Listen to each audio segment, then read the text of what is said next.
Olá, tudo bem com vocês?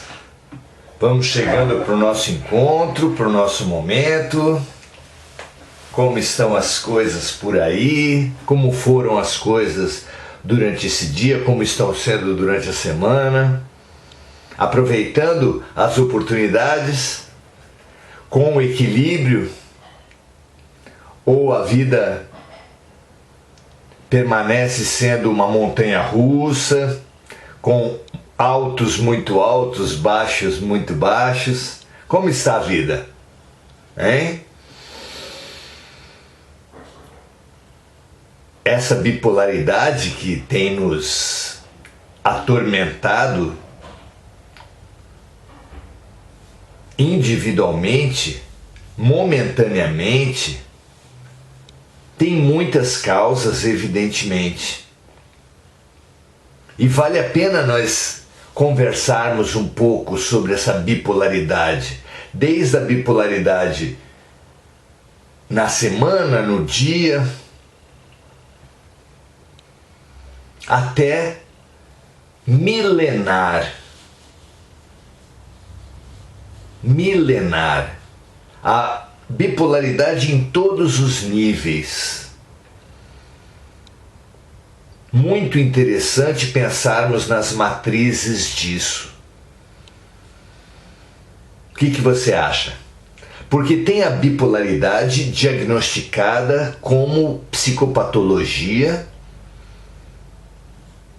parte de uma série de outros quadros mórbidos. E tem a bipolaridade desses altos e baixos, dessas situações todas que nos arrastam para um lado e para o outro, como pêndulos no meio de uma grande mão, como caixas no convés de um barco em tempestade, que ora são jogadas para um lado, ora são jogadas para o outro. Vale a pena investigarmos isso. Sem dúvida nenhuma, no sentido espiritual, deixando o sentido psicológico, psiquiátrico, para ser trabalhado por essas ciências, pensando do ponto de vista espiritual, do ponto de vista filosófico, cristão, nós nos condenamos aos ciclos de altos muito altos e baixos muito baixos, conforme nós nos apegamos àquilo que também tem ciclos igualmente muito extremados. Como um cavaleiro que, ao cavalgar um cavalo chucro, um cavalo selvagem, optasse por se colocar nas ancas do animal, exatamente na parte que mais joga para cima e para baixo. A possibilidade que tem dele se espatifar no chão, ser lançado para o alto, é muito grande. E assim um motoqueiro também que, passando por trechos muito acidentados, se colocasse na rabeira da moto, também seria projetado para cima e atirado no chão. Essa bipolaridade nossa, no aspecto existencial, no aspecto mental e espiritual, ela sem dúvida se dá porque nós, assim como o motoqueiro e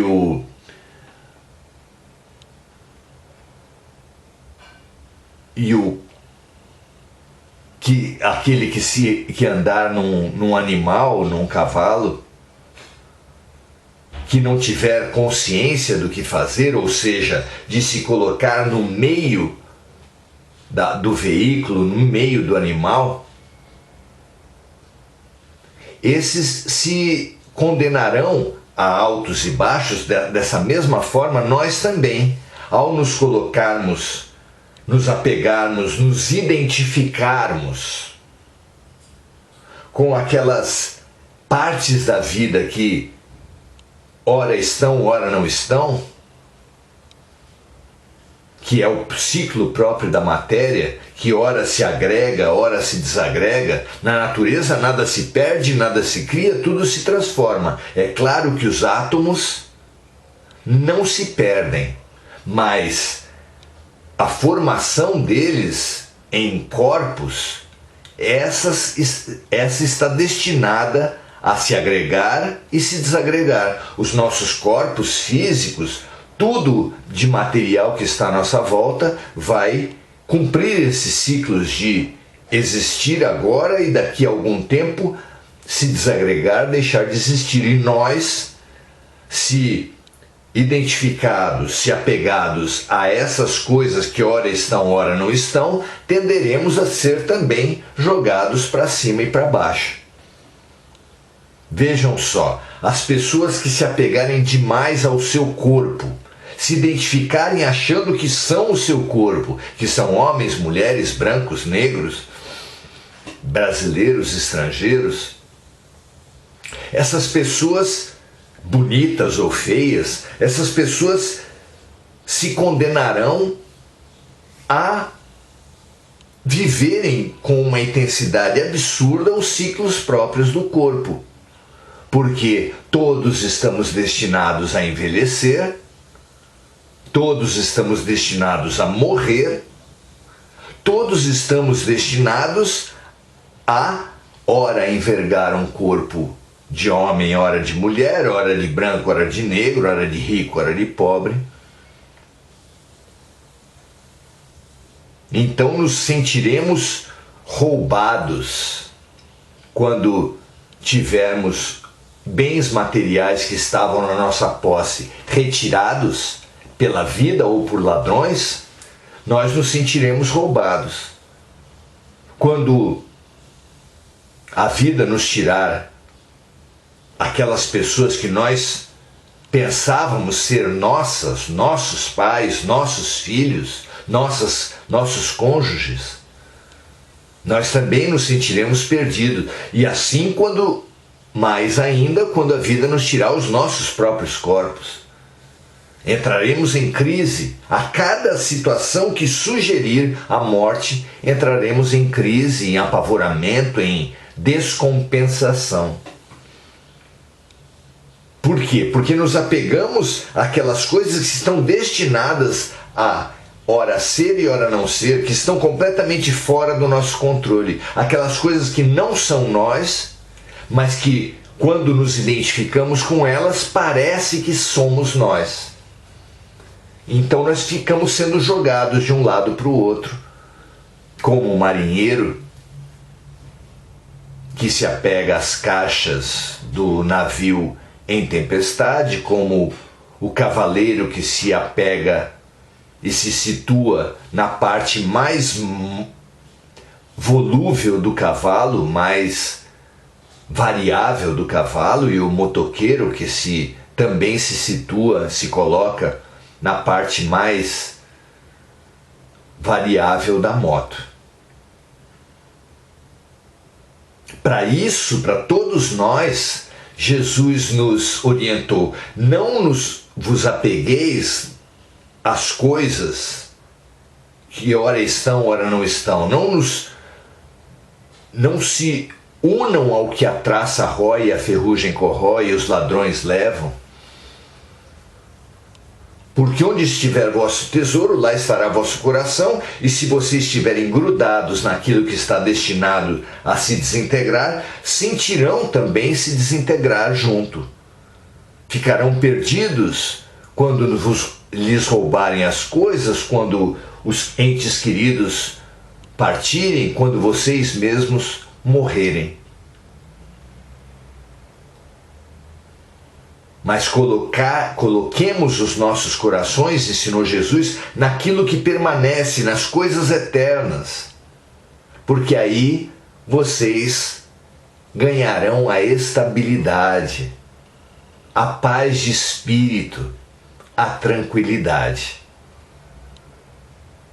Não parece lógico isso? Não parece óbvio até? Não vemos as pessoas materialistas, sensorialistas, apegadas nas aparências e nos poderes, se desesperarem, terem um estado de alma intranquilo, exatamente por saberem que aquilo onde eles estão apegados, aquilo ao qual com que eles se identificaram, eles sabem que são coisas muito volúveis e eles acabam ficando também instáveis, também medrosos,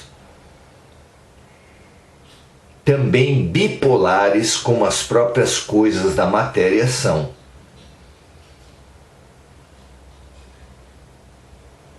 Também esse mesmo apego, ao longo de muitas vidas, acaba nos levando à bipolaridade da reencarnação, a bipolaridade milenar, porque num século que encarnamos ricos, vivendo mal essa experiência da riqueza. O que é viver mal a riqueza?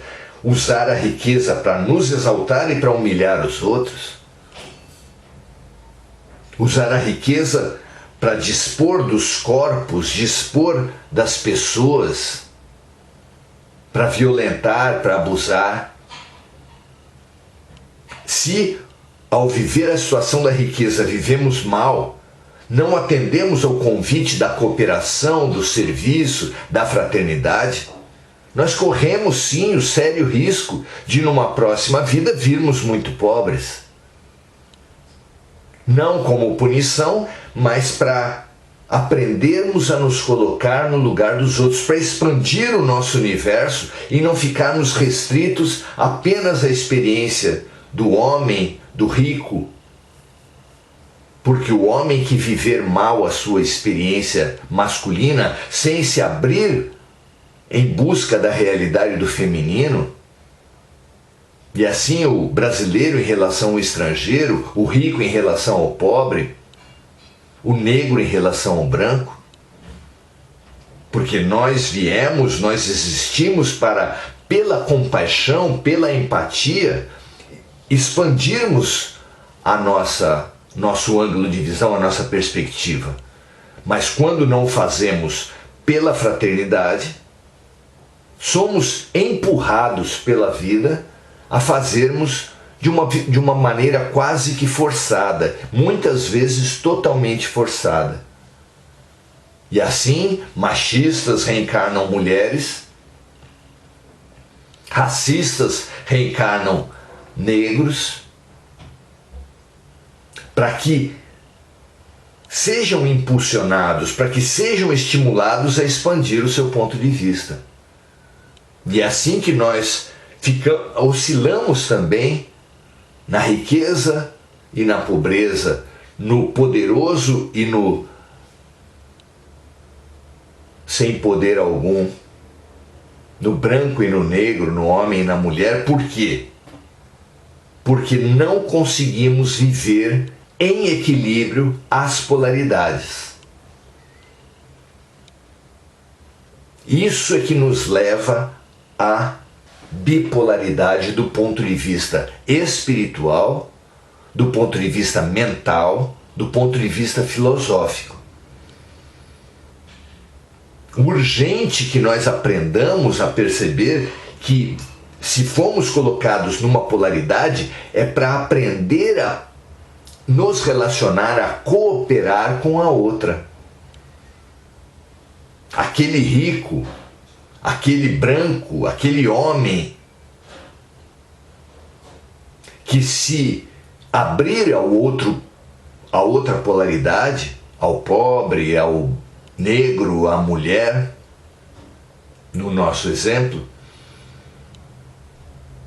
ele não precisará das muitas reencarnações, vivendo nas múltiplas nacionalidades, nas múltiplas artes, nas múltiplas profissões, nas múltiplas religiões. Ele não precisará viver em todas as fragmentações humanas, porque ele se abriu a esses outros pontos de vista, sentiu esses outros pontos de vista, viveu de alguma forma esses outros pontos de vista pela compaixão, pelo serviço, pelo fazer ao outro aquilo que gostaria que o outro lhe fizesse. Isso é a beleza da compaixão, da solidariedade e da fraternidade. A fraternidade não é uma questão dos santos, mas é uma propriedade dos inteligentes. São aqueles que se abrem pela perspicácia, pela compreensão da lei da vida, pela compreensão da pobreza que é viver em apenas um ponto de vista e da riqueza que é contemplar, que é abrir-se aos diversos pontos de vista. Esse come etapas, esse anda mais rápido e mais profundo. Vejam como é lógica a vida. A pobreza real da vida, não importa quanto se tenha de ouro, não importa quanto se tenha de poder, a pobreza real é o egoísmo, é o orgulho que fixa a criatura num ponto de vista muito estreito. A riqueza da vida, mesmo que vivida numa condição de pouco dinheiro, de pouco poder, é a empatia, é o colocar-se no lugar do outro, não apenas mentalmente, não apenas afetivamente, mas também pelo serviço, também pela ajuda, também pela complementariedade, pela cooperação. Essa é a verdadeira inteligência da vida. Como dois grandes pilares dessa inteligência do bem viver, nós queremos lembrar aqui os dois princípios do oráculo de Delfos, para que nós, buscando esses dois princípios, encontremos esse equilíbrio, essa paz, essa tranquilidade, essa estabilidade existencial, que é exatamente o oposto da bipolaridade na qual temos vivido. Diz lá no oráculo de Delfos dois grandes princípios. Um é nada em excesso. Percebamos o excesso em todos os lugares, como o racismo é o excesso na vivência racial, o sexismo é o excesso na vivência das identidades sexuais, o classicismo, o orgulho de classe social é o excesso na vivência da questão da classe, o fanatismo é o excesso vivido na religiosidade. Então, nada em excesso. Chega de fanatismo, chega de fazer da diferença uma hierarquia e uma opressão. Quem realmente conseguir superar isso, avançará a passos largos no sentido da paz, da tranquilidade, da compaixão, da empatia. Não é? Isso é maravilhoso que nós percebamos. Primeiro grande pilar, nada em excesso. Não se deixe levar pelos excessos, pelos fanatismos, pelos radicalismos, que são baseados no orgulho e na vaidade, como se a mera roupa que a gente está vivendo, porque o corpo não passa de uma roupa do espírito, nos colocasse como melhores ou piores. Absurdo isso. Negros, brancos, homens, mulheres, são apenas vestes momentâneas que nós usamos nessa vida e na próxima podemos usar outra muito diferente. Nada em excesso. E o segundo pilar da harmonia, da paz, da tranquilidade existencial é o conhece-te a ti mesmo. Porque quando nós vamos nos conhecendo, nós vamos ultrapassando as aparências, as partes mais externas do ser.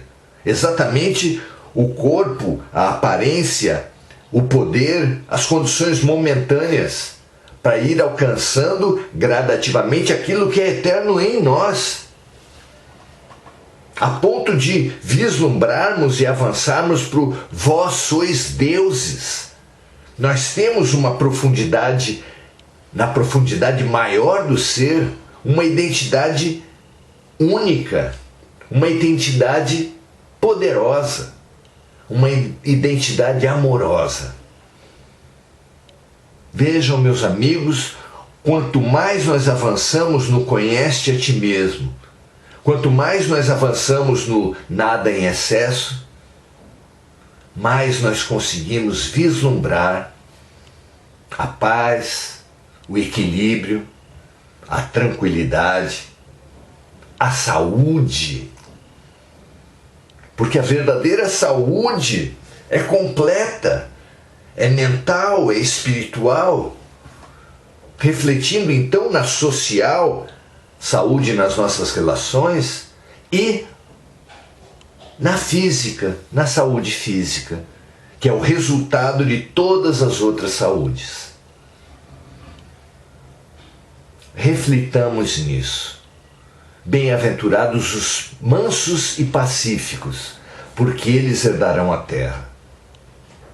Aprenda agora a se desapegar das aparências, a aprofundar o seu ponto de vista, abarcando as múltiplas existências, não pensando só no imediatismo, abarcando a profundidade do ser e não apenas na superficialidade,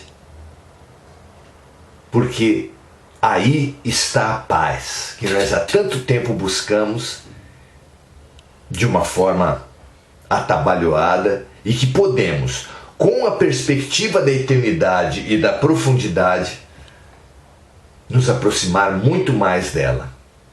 Paz para todos nós. Tranquilidade. Equilíbrio para todos nós. Libertação da bipolaridade, dos extremos, do fanatismo.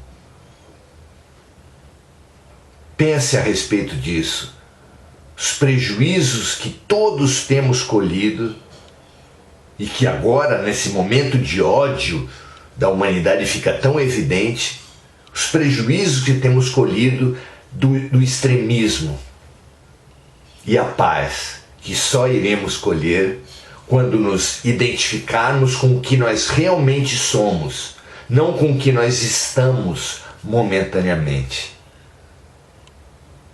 Reflita sobre isso, meu amigo. Tome a sua decisão pela essência, pela harmonia, pela paz. Que assim seja. Muito bom estarmos juntos. Lucia Mâncio, Débora Grace, Bárbara Frias, Estela Santana, Sayonara Angélica, Anelix, Mônica Silva, a nossa força, a nossa vibração para todos os encarnados e os desencarnados que você sempre lembra, Mônica. Luciene Aparecida, Maria José Sobral, Andréa Salvatore, Débora Grace. É realmente um prazer estarmos reforçando os nossos laços, a nossa cooperação, a nossa fraternidade. Como nós vimos hoje, esse é o caminho da expansão afetiva e da expansão consciencial. Que assim seja para todos nós. Muito prazer aprendermos juntos. Até amanhã. Um grande abraço.